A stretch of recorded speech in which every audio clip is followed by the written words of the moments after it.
வாழ்க்கை முறை மாறி வருவதாலும் அதிக கலோரி கொண்ட உணவுகளாலும் உடல் எடை அதிகரிப்பதாக இன்று பலரும் கூறி வருகின்றனர். உடல் எடையை குறைப்பது எப்படி என்பதுதான் இன்று அதிகமாக கேட்கப்படும் கேள்வியாகவும் உள்ளது. பலரும் உடல் எடையை குறைப்பதற்கு பல வழிமுறைகள் சொல்கின்றனர். இதற்கான யோசனைகள் இணையத்தில் கொட்டிக் கிடக்கின்றன. ஆனால் இதே நேரம் உடல் எடை குறைவாக உள்ளவர்கள் ஆரோக்கியமான முறையில் உடல் எடையை எப்படி கூட்டுவது என்பதற்கான வழிகளையும் தேடிக்கொண்டுதான் இருக்கிறார்கள். பார்க்க போனால் உடல் எடையை குறைப்பது எளிது. அதற்கு பல தீர்வுகளும் வழிகளும் உள்ளன. ஆனால் உடல் எடையை அதிகரிப்பது ஒரு சவாலாக இருக்கிறது. இதில் முக்கியமான விஷயம் என்னவென்றால் உடல் எடை அதிகரிக்காமல் இருப்பதற்கான காரணத்தை கண்டுபிடிப்பது. உடலில் ஏதாவது ஒவ்வாமை இருக்கிறதா, சில உணவுகளை சாப்பிட்டால் வயிற்றில் சிக்கல் வருகிறதா, அதன்பின் பசி எடுக்காமல் போகிறதா என்பன பற்றியெல்லாம் யோசிக்க வேண்டும். உங்கள் உடலில் செரிமானம் சரியாக நடக்கிறதா? இதற்கான விடையை ஆய்வு செய்து கண்டறிந்த பிறகு மற்ற அனைத்தும் சாதாரணமாக இருந்தால் எடை அதிகரிப்புக்கு ஒரு உணவு வழங்கப்படுகிறது. இதில் நல்ல உணவுகளை மட்டுமே சேர்க்க வேண்டும். எதையாவது சாப்பிட்டு உடல் எடையை அதிகரிக்கலாம் என்பது தவறான செயல்முறை. எது பொருந்தும், எவ்வளவு பொருந்தும் என்பதை கருத்தில் கொண்டு டயட் கொடுக்க வேண்டும். முறையான உணவுமுறை பரிந்துரைக்கப்பட்டால் மட்டுமே இது பொருந்தும். உடல் எடையை அதிகரிக்க உணவு முறையை மாற்றுபவர்கள் கவனமாக இருக்க வேண்டிய ஒன்று. அந்த உணவுகள் எதுவும் வயிற்றில் சிக்கல் ஏற்படுத்தக்கூடாது. இதில் வயிறு உபாதைகள் ஏற்பட வாய்ப்பு அதிகம் என்பதால் கவனமாக இருக்க வேண்டும். உலர் பழங்கள், கொட்டைகள். உணவில் தரமான எண்ணெய்களை சேர்த்துக்கொள்ள முயல வேண்டும். அதற்காக உலர் பழங்கள் மற்றும் கொட்டைகளை சேர்த்துக்கொள்ளலாம். ஆனால் உலர் பழங்களை அதிகமாக சாப்பிட்டால் வயிற்று கோளாறு ஏற்படும். இதற்கு ஓர் எளிய வழி உலர் பழங்கள் மற்றும் கொட்டைகளில் லட்டு செய்து சாப்பிடுவது. அவற்றை நெய்யில் வறுத்து அதனுடன் வெல்லம் கலந்து லட்டு போன்ற உருண்டையாக்கி சாப்பிடுவது செரிமானத்திற்கு நல்லது. கீரைகள், காய்கறிகள். ஆனால் நல்ல தரமான உணவை உட்கொண்டாலே உடல் எடை அதிகரிக்கும் என்பதல்ல. அதற்கு செரிமானத்தை மேம்படுத்துவது மிக முக்கியம்.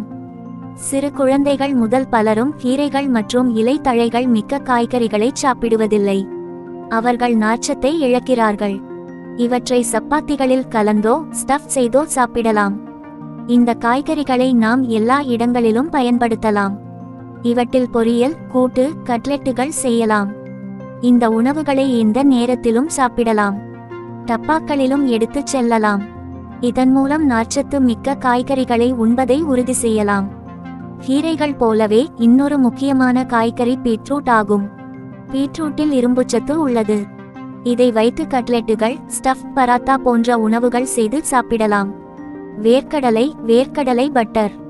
உடல் எடையை அதிகரிக்கும் நோக்கத்தில் இருப்பவர்களுக்கு வேர்க்கடலை அல்லது தானிய கஞ்சி கொடுக்கலாம்.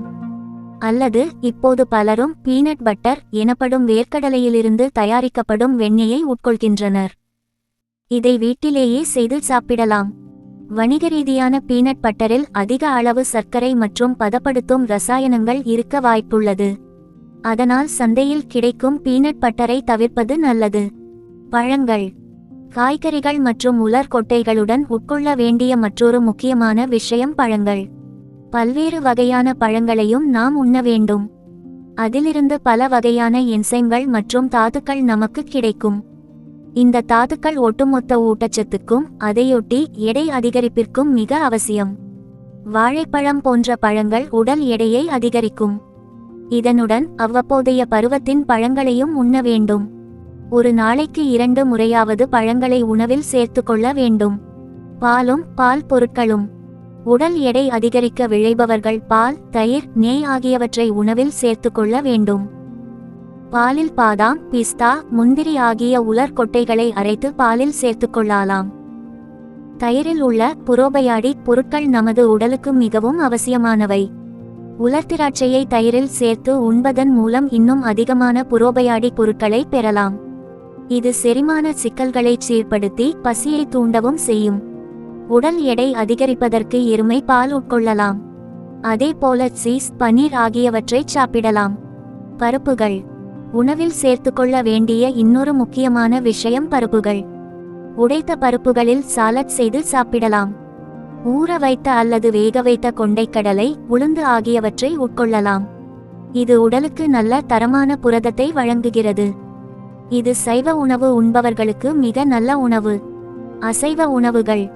நீங்கள் அசைவம் சாப்பிடுபவராக இருந்தால் முட்டை, மீன், சிக்கன், மட்டன் என வாரம் 2-3 முறை சாப்பிடலாம். ஆனால் நமது செரிமான சக்தியை கருத்தில் கொண்டு பொருத்தமான மருத்துவரிடம் அறிவுரை கேட்டு அதன் அளவை தீர்மானிக்கலாம். உணவுடன் செய்ய வேண்டிய இன்னொரு முக்கியமான விஷயம். உணவை பொறுத்தவரை இதெல்லாம் சரி. ஆனால் இவற்றோடு இன்னொரு முக்கியமான விஷயம் உள்ளது. அதுதான் உடற்பயிற்சி. நாம் சாப்பிடுவதை சரியாக ஜீரணிக்கும் சக்தியும் நமக்கு இருக்க வேண்டும். அதற்கு உடற்பயிற்சி அவசியம். உங்களால் முடிந்த ஏதாவது உடற்பயிற்சியை தினமும் செய்ய வேண்டும். உங்கள் தினசரி வழக்கத்தில் உடற்பயிற்சி இருக்க வேண்டும். அன்றாட வாழ்வில் மன அழுத்தத்தை குறைக்க யோகா, பிராணாயாமம், தியானம் போன்றவற்றை செய்யலாம். அதேபோல் நன்றாக தூங்குவதும் மிக முக்கியம்.